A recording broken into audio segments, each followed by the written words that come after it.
Trump के Saudi अरब दौरे ने मध्य पूर्व की भू राजनीति में हलचल मचा दी है। $300 बिलियन के समझौते के साथ सीरिया पर प्रतिबंध हटाने के ऐलान ने ईरान को चिंतित कर दिया है। हमास के साथ वार्ता और इजराइल की अनदेखी ने नेतन्याहू सरकार को बैकफुट पर धकेल दिया है। ट्रंप अपनी मध्य पूर्व यात्रा से ईरान और इजराइल दोनों को एक साथ झटका देने में लगे हैं। नमस्कार, मैं अली नकी, आप देख रहे हैं द लीडर हिंदी। अमेरिकी राष्ट्रपति डोनाल्ड ट्रंप अपने दूसरे कार्यकाल के पहले विदेश दौरे पर हैं। मंगलवार को वो सऊदी अरब पहुंचे थे, जहां उनका शानदार स्वागत किया गया। इस दौरान ट्रंप ने सऊदी अरब के $300 बिलियन की डील साइन की। साथ ही सीरिया को लेकर एक ऐसा ऐलान किया जिसके बाद इन्वेस्टमेंट फोरम में बैठे सभी लोग खड़े होकर तालियां बजाने लगे।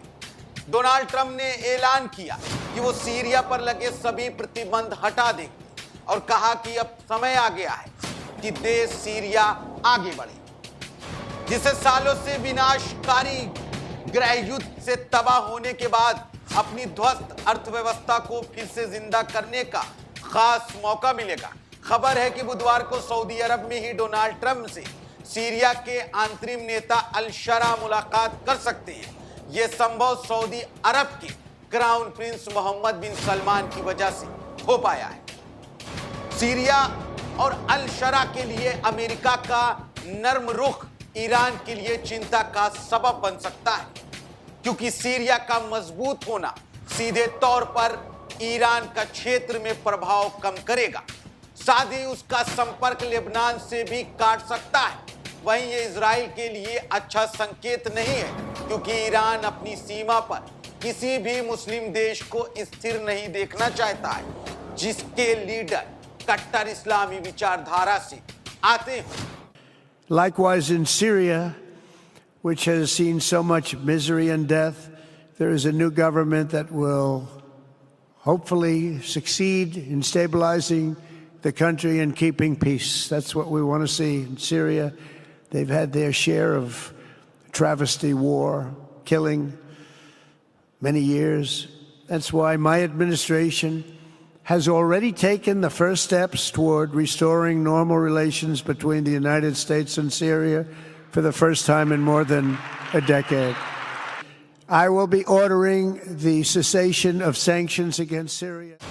वहीं अमेरिकी प्रशासन ने इस यात्रा से पहले ही इजराइल को दरकिनार का हमास से वार्ता करनी शुरू कर दी, जिसके परिणाम स्वरूप एक अमेरिकी इजराइल बंधक रिहा किया गया है।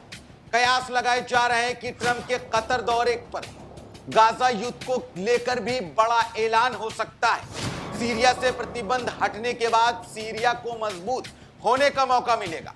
जाहिर है इस दौरान सीरिया की सेना में भी मजबूत होगी। बशर अल असद के राज के दौरान ईरान का सीरिया में प्रभाव रहा है और IRGC की यहां खास मौजूदगी रही है। सीरिया के सुरक्षा चक्र के मजबूत होने से IRGC को अपनी एक्सिस को देश में चलाना बेहद मुश्किल होगा। सीरिया ही लेबनान के हिजबुल्लाह के लिए सप्लाई रूट, जिसको अब पूरी तरह से बंद किया जा सकता है। वहीं डोनाल्ड ट्रंप पहले ही हमास के साथ इजराइल के बिना बातचीत करना शुरू कर चुके हैं। कुछ जानकारों का मानना है कि ट्रंप अपनी छवि शांति के दूत की तरह बनाना चाहते हैं। यूक्रेन युद्ध, हूती और भारत पाक में समझौता कराने के बाद वो इजराइल पर हमास के साथ समझौता करने का दबाव बना सकते हैं। ट्रंप के इन कदमों के बाद नेतन्याहू सरकार बैकफुट पर पहुंच गई। अल शरा साल 2003 में अमेरिका के नेतृत्व में इराक पर आक्रमण के बाद वहां अमेरिकी सेना से लड़ने वाले अल कायदा गुट में शामिल हो गया। इस गुट को अमेरिका आतंकी संगठन मानता है। अभी भी इराकी अमेरिकी समर्थित सरकार ने आतंकवाद के आरोपों में शरा की गिरफ्तारी का वारंट जारी किया हुआ है। अल शरा के अल कायदा से संबंध होने के कारण अमेरिका ने एक समय उनके सिर पर $1 करोड़ अमेरिकी का इनाम भी रखा था। लेकिन अब अमेरिकी राष्ट्रपति डोनाल्ड ट्रंप सऊदी अरब के बाद सीरिया के अंतरिम प्रेसिडेंट अल शरा से मुलाकात करने भी जा रहे हैं। तो सवाल यह है कि आखिर डोनाल्ड ट्रंप का कदम क्या ईरान को कमजोर करना या इजराइल को समझौते पर मजबूर करने के लिए है, या फिर इसमें कोई और रणनीति छुपी हुई है। फिलहाल हमारे इस वीडियो में इतना ही। तब तक के लिए बने रहें आप द लीडर हिंदी के साथ। नमस्कार।